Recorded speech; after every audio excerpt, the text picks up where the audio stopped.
Hello world! Why am I talking like this? Welcome to Chico's table. This is the table, and today we're going to be making shokupan, or Japanese milk bread. And because it is AAPI Heritage Month, you know, we're gonna be doing something a little extra. Also because I'm Filipino. We're gonna add some ube to it. I've never done this before. I've never done this before. Well, neither have I. So let's see what happens.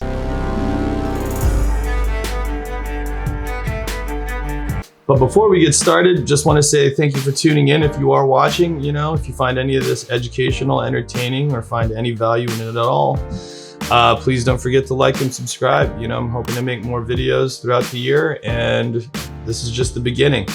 But, you know, your boy would appreciate it. Thank you.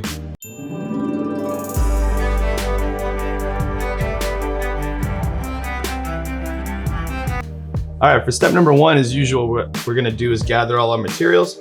It's all some pretty basic stuff. We have some unbleached King Arthur bread flour, whole milk, water, sugar, 1 egg, about like 4 tablespoons of room temp butter, active dry yeast, salt, and our Ube Extract. It's been portioned out, so this stuff is for the dough. Second process. The first process is to make the Tangzhong, and this is basically what will make it. It's basically like a roux or a starter, if you want to think about it that way. But yep, these are all the ingredients you're going to need for step one. And lastly, you're going to need a Pullman bread loaf pan. One like this. You don't need the top. You're just going to get, you know, a more pillowy top. If you don't have the top, but you'll see why a top looks pretty cool at the end. And that's it for step number one.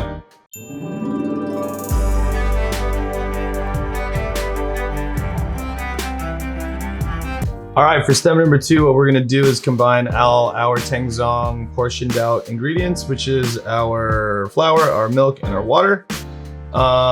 This is, by the way, King Arthur unbleached flour, bread flour, and just whole milk and, you know, regular tap. But pretty simple stuff. Just throw it all in the pot, and then we're gonna bring it to a simmer and then whisk it. So first we're gonna add our flour, followed by our milk, and then our water. And then we're gonna bring this up to a simmer. And then just continue to stir and whisk this until we get a roux type of thing. You'll start to see this form after a minute or two. And that's pretty much done. There is our Tangzhong. So once we have our Tangzhong ready, what you want to do is transfer this to a clean bowl and set aside. You're also gonna want to cool it down. So one thing you can do is throw it in the fridge for like half an hour. Or you can add the milk, cold milk from the last, from the other portioned out ingredients to cool it down immediately after, which we are probably going to do here in a second. And that's it for step two, the Tangzhong.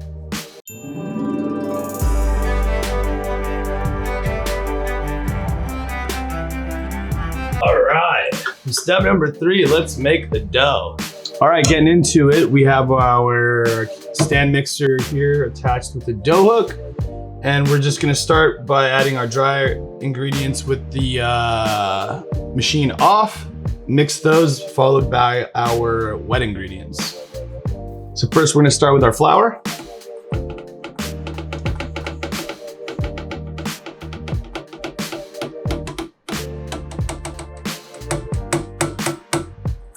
Uh-oh, got some of that over there. Followed by our sugar, our yeast, and our salt.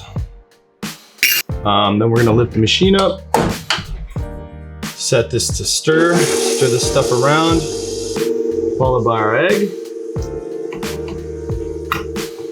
milk,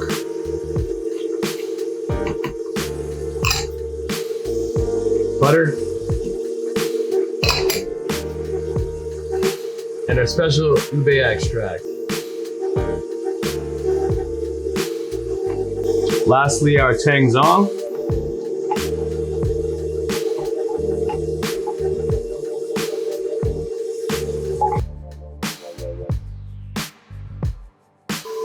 So because the extra 2 tablespoons of Ube Extract made this dough wetter, I'm gonna have to add a little more extra flour until the dough ball forms, because right now it's not forming as it usually should.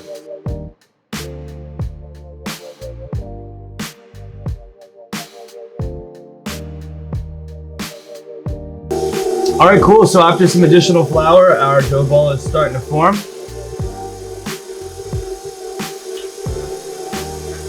All right, now that our dough ball is formed, we're gonna grease a bowl with some butter, unsalted, for the dough ball to rest in. I'm wearing gloves because the extract will stain my hands. All right, our dough ball. All right, we got our dough ball.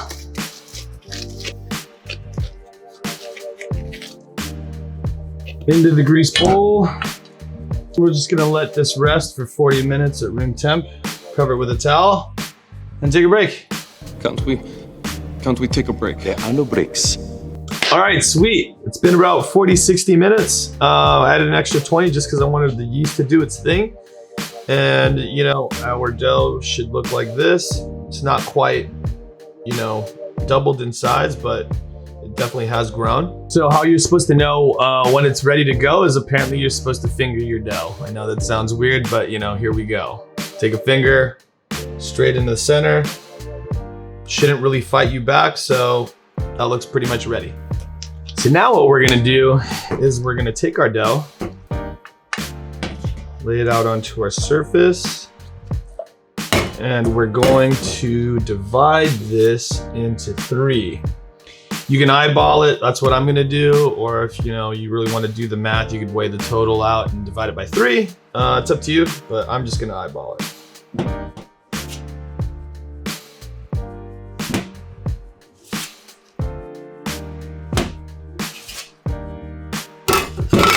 Great. Then what we're gonna do now is we're gonna take each portion and roll out some balls. 3. All right, cool. So after this, once you've rolled out your dough balls, you're just gonna cover them in a towel like this and then let them rest for like another 15, 20, and then we'll continue. All right, cool. Another 15 to 20 minutes have just passed, so these should have grown a bit as well. And now it's time to roll them out. All right, sweet. So what you're gonna need is a rolling pin. And what we're gonna do is we're gonna roll this out. It's almost semi-flat to an oval shape. Like that.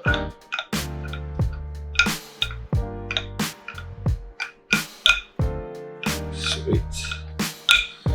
And then what we're gonna do is we're gonna fold inward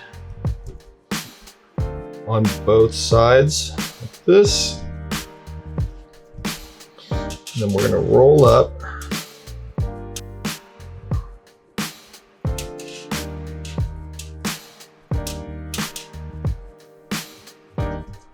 like a log.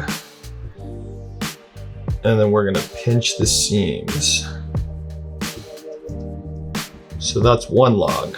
And we're gonna do this 3 more times.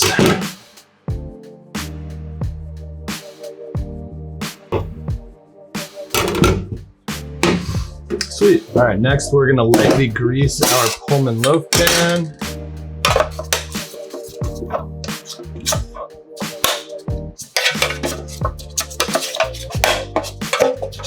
Some butter.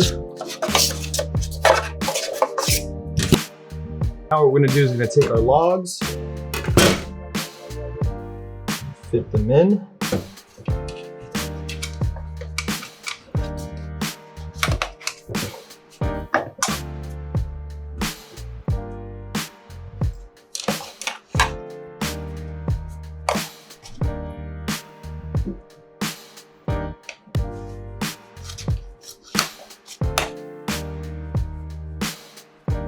All right, cool. So once we got our rolls set in our Pullman loaf pan, we're just gonna cover them with a towel like this and wait another 40 to 60 minutes.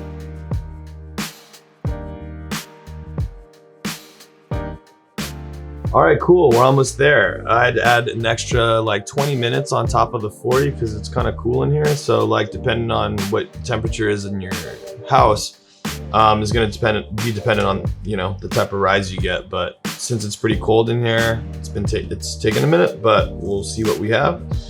And that's pretty much perfect. So this is exactly what we're gonna want, is like about a centimeter to like a 1/4 inch of the rise to be to the top of the pan. And then you know you're ready. And then after that, all you gotta do is put this lid on like that. And we're gonna throw this into the oven for about 30-35 minutes, and then we'll see what we got.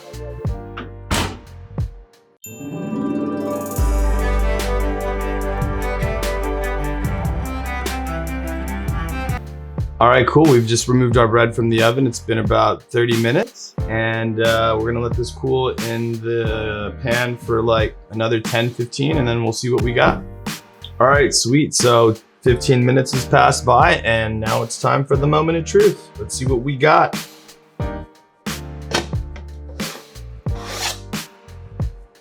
Sick, sick. Fuck. All right, that's a wrap, everyone. This is it. Our Japanese milk bread with ube, our shoku pan with ube, our shokube pan. Is that a thing? I guess it is now. Let's see what it tastes like.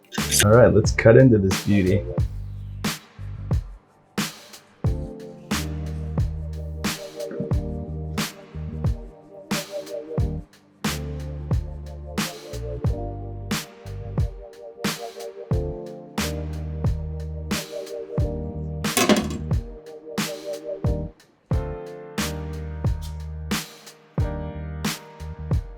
Sick. All right, it's time to try the fruits of our labor.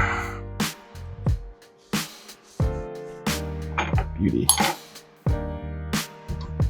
Some butter. Actually, let's try this by itself first.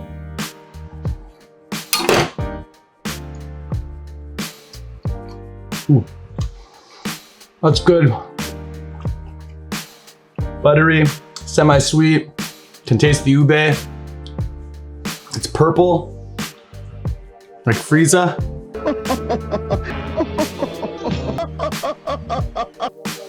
It's a Dragon Ball joke. Got that? It fucking worked.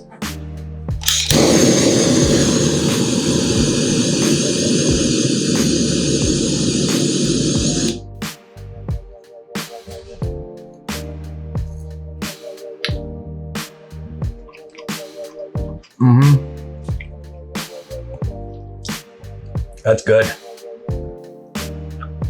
It's just butter on purple ube toast.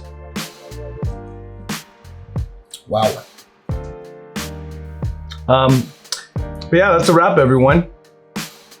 I'm really pumped this experiment worked. If you found any of this valuable or entertaining, please don't forget to like and subscribe. I'd really appreciate that. And you know, I'm sure because I like to use everything in my fridge that I'll make a few more videos, hopefully with this bread. So stay tuned. Thanks again for watching. I'll see you in the next one. Bye. I can't believe it worked. I can't believe it worked. I'm in disbelief. That motherfucker worked. Once again, shout out to all my Asians. It's API month. I see you.